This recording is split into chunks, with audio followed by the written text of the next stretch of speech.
What's up, YouTube? This is Bison at X79. Guys, the new April 2019 ban list has just dropped today. Oh, God. Now, I know a few weeks ago, Konami put out a letter to the fan base through their strategy site saying that they had a list in mind and there was only going to be a few minor moves. And after reading that, if anybody joined my Discord, they would have saw me talking about that. And I figured there was only going to be 3 bans, 3 limits. And guess what? Yeah, I was right. Now, I can tell you right now, before we get into it, the bans on this list, I'm actually very fine with. I think they were very reasonable and smart hits. When we get down to the limits, that's where I'm having issues with this list. I think the limits really are where Konami fucked up on this list.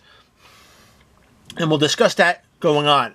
Alright, but first things first, this new list goes into effect next Monday, April 29th, 2019. Guys, that's the day I'm going to be dropping my Dark Neo Storm giveaway. Be on the lookout for that video. Alright, this list is going to stay active until July 1st, 2019.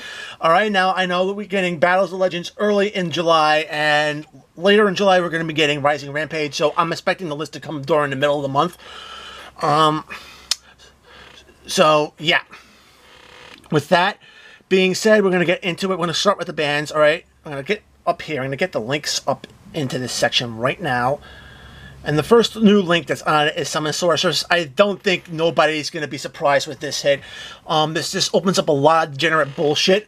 For a while there, I thought, yeah, Summon Sorceress was kind of on that fence where it wasn't going to get tagged. They finally decided to hit it. I mean, I get it. It can create some serious degenerate plays to help build into up the further link ladder. So, yeah, I can see this card getting the ban. I mean, certain decks of mine, yeah, I'm kind of disappointed because I won't have access to it. But other decks, not really. So, I mean, my Trickstar deck, I was using more for pot of extravagance fodder, if anything. So, to be honest, yeah, this is a fair hit, and about time. Okay, come down over here. We do have a new Xyz monster, number 95, Galaxy Eyes Dark Matter Dragon. Okay, Dark Matter Dragon has been used in a lot of TCG decks to help set up plays, specifically for Arcbrave to summon out a Morpheus Goliath from the graveyard, to basically shut out your opponent from special summoning, period. That's the way it was being used in the TCG. I know post-Dark Neo Storm, it was going to be part of the Gandora FTK. MCall 40 has actually been doing a lot of coverage on that particular deck. And I know that this number 95 was actually a key card in that particular deck for the FTK. And that's the reason why it picked up the ban in the OCG. So, Konami banning this card to prevent that FTK from getting into the metagame, yeah. Kudos on you, Konami. That was a great proactive hit. These are hits that I want to see a little bit more often, especially if you know there's an FTK coming down the pike and you don't want it to be a problem in the TCG. Just get rid of the card, the linchpin card. All right. Kudos on Konami.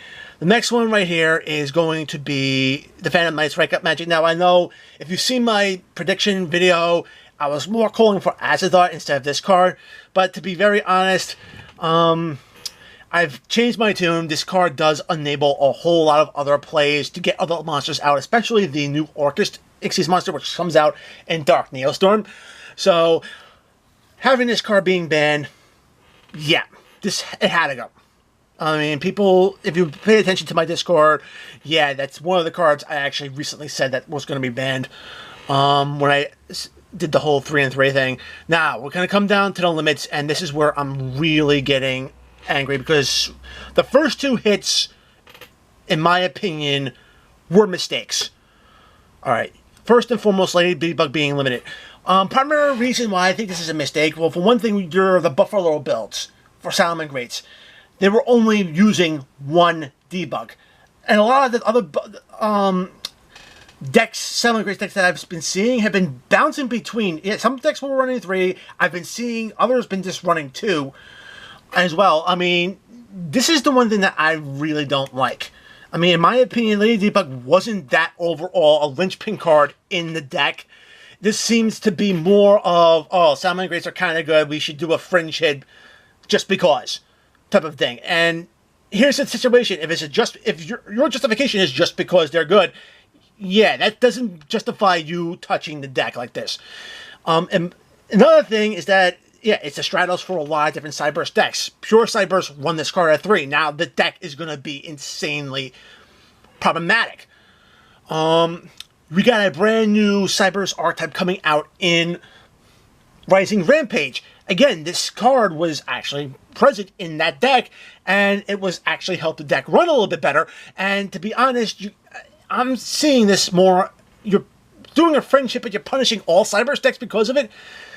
Yeah, and the other thing about it is that this also seems more like a product push hit as well, because, again, Dark Neostorm, we're getting Signet Mining.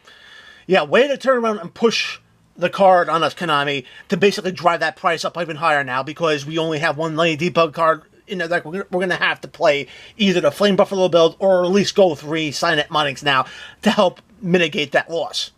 Way to push us, way to destroy the secondary market there, Konami. I would rather have Signet Mining to be one of those low-cost secrets, but now, yeah, thanks. All right, the next one, Phantom Sky Blaster. Now, I know, yeah, this is a now, you're probably be wondering, this is a mistake. Konami's been going after the token generator cards for a while. That's true, but here's the situation. Limiting it is not going to solve anything. Primary reason is because the deck that's really making use of this now are the Danger Thunder variants, because what are they doing? They're basically going through multiple Sarujas in a turn. They can easily draw into this between the Sarujas and the Dangers, allowing you to draw every single time they special summon themselves. You're going to run into this card even if it's at 1 copy per deck. This card should have went to 0. That's the second mistake. All right. This third one, Kagare, Skystriker Ace Kagare, put to 1. I mean, to me, this is screaming product push for Battle of Legends. The fact that they're putting it at 1 and they didn't even bother touching multi-roll clearly indicates, yeah, they intend to reprint multi-roll in Battles of Legend, and hey, we're just going to turn around and limit this card. I mean, let's put Kagari and multi-roll literally in a balance scale. Kagari, you can only summon 1 per turn, and because you only summon 1 per turn, you only get her recursion once per turn. Compare that to a continuous spell that if you turn around and basically get rid of another Sky Striker card that's on the field, you turn all spells in your deck into spell speed 4. I mean, how fair is that? Oh, and let's not forget that you can also potentially recur almost every single Sky Striker spell card that you play during that turn back on your field during end phase. Yeah, this is not gonna do anything to Sky Strikers. I'm sorry. With multi-roll still around, and the fact that that deck can still pick apart boards and outgrind because they have 3 multi-rolls, yeah, no, it's not going to do anything to the deck. The deck's still going to be one of the top decks. All right, that's it for the limits. I mean, these limits, in my opinion, pushing products and mistakes. I mean, I'm just sorry. All right, we're going to come down here and we're going to talk quickly about the... Okay, let me adjust the semi-limits, because we do have a new semi-limit, and that's going to be Super Poly is now at 2. That's an interesting move here. It's a very big boost to any fusion-based decks, I can tell you that right now. I got a feeling we might see Shadow's maybe get knocked up a few levels now because of it. I'm hoping that Shadow's will wind up being that competitive rogue deck that Necros is now like. And last but not least, the one card they brought off the list completely was Miscellaneous Sorceress. I mean, to be honest, dinosaurs really haven't been doing anything. I know there are a lot of people that love the dinosaurs decks. I mean, giving them back 3 of their hand traps, not a bad thing. I mean, it is what it is. Dinosaurs, compared to the current decks, really aren't going to do much. I mean, if it pushes them up further, that's great, but that's pretty much it. So, yeah. 3 bands, 3 limits, a semi, and an unlimited. 8 moves, not bad. the limits, all, in my opinion, mistakes and product push things. Seriously, not the way you should be regulating the game. The bans are alright. I'm not complaining about them. It just makes me wonder what they're going to be planning for July. I mean, I know that this is going to be the list we're going to get before Worlds. It's the list that's during the off-season, so that's going to be even more interesting to see what's going to happen. But all in all, this is the list, and this is the format we're going to be dealing with now. So guys, if you like the video, make sure to give it a thumbs up. Subscribe if you already haven't. Enable notifications so you don't miss a single upload. Guys, check the description box below. Join my Discord. We'd love to have you join the conversation. And until next time, guys, peace.